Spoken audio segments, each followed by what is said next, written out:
Hi there, welcome to my Vision News. Just 2 days ago, a viewer asked a question in live chat.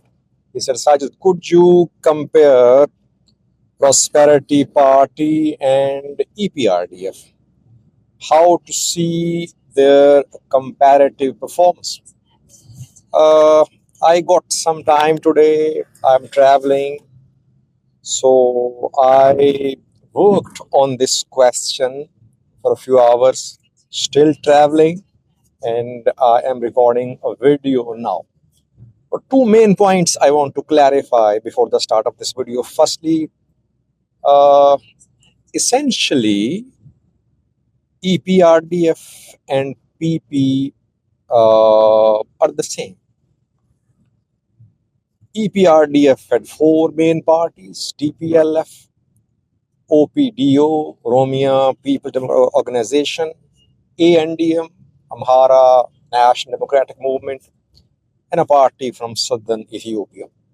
And this alliance was backing parties in other regions, like in Somali region, like in Gambela, etc. So parties in power in those regions were also backed by EPRDF.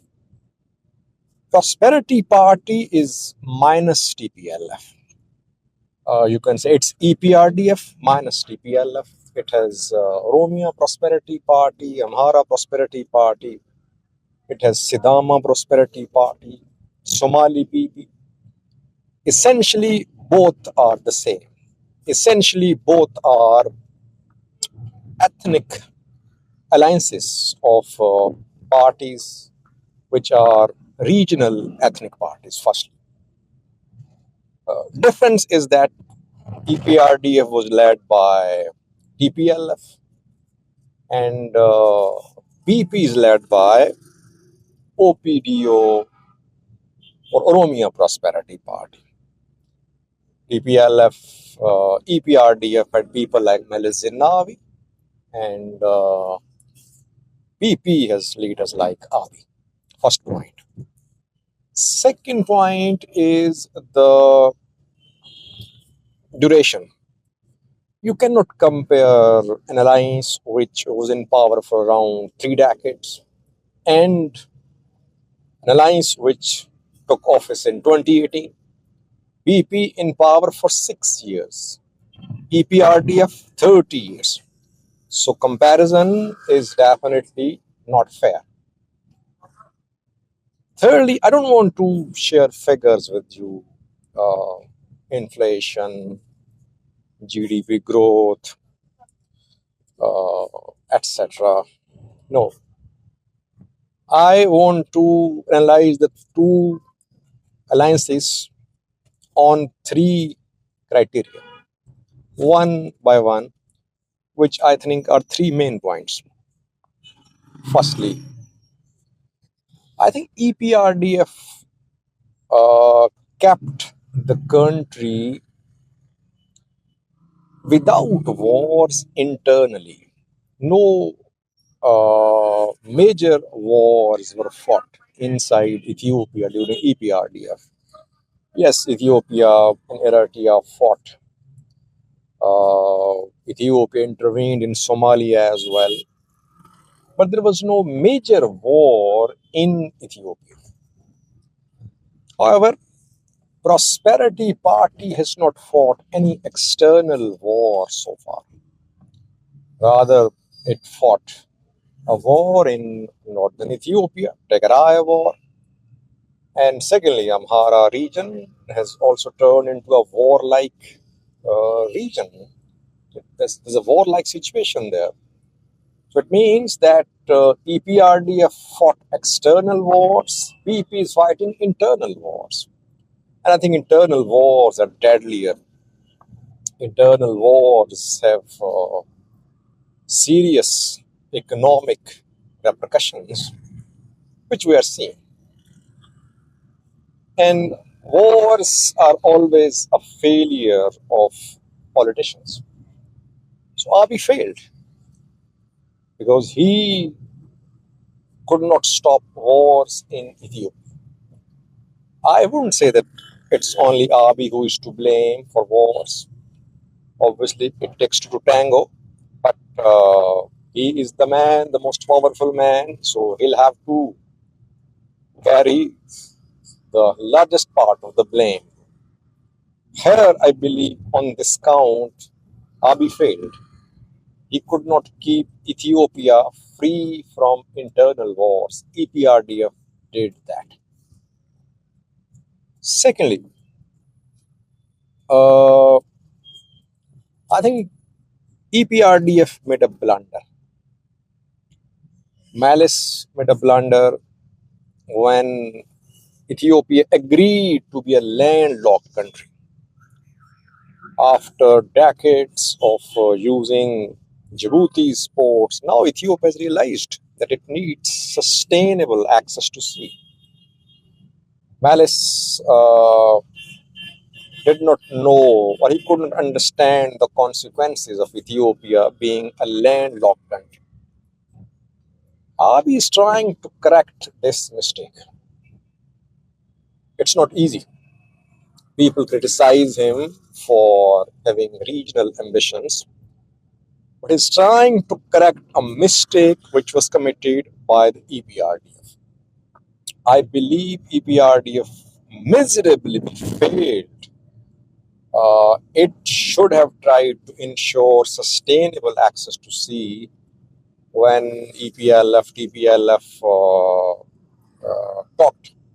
I think here we'll have to blame TPLF more than other EPRDF parties because back then the TPLF was the main party. It was making decisions. Later, EPRDF was formed. So here I think Abiy is trying to correct a mistake made by the Meles Zenawi-led TPLF. Thirdly, what about liberties? What about freedoms? Which party is performing better? Both came as a reaction against the previous governments. I mean, EPRDF, TPLF basically removed Turks, and they announced to make a new constitution with representation for all the ethnic groups. Basically, TPLF's coming to power was a sort of call for change against Turks. Same happened in the case of Abiy. He also came on the slogan of change. Change from EPRDF to a new setup. Both came on the slogan of change. Both miserably failed. Yes, you can compare EPRDF and Turks. You can compare PP and TPLF, but did they honor their commitments or not? Kios were hoping to see a better democratic Ethiopia. Has it happened? No.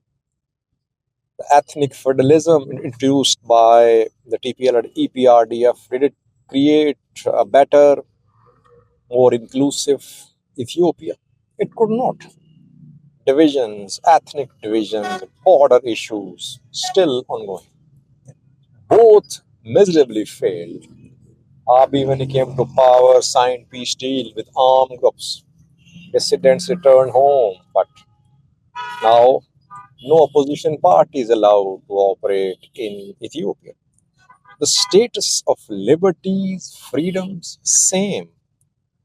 Both don't want to see genuine opposition. Both don't want to build democratic, independent institutions. Both failed to build any independent institutions. Both failed, I think, on this count. But one last point is that I think EPRDF made some big decisions. It tackled big issues.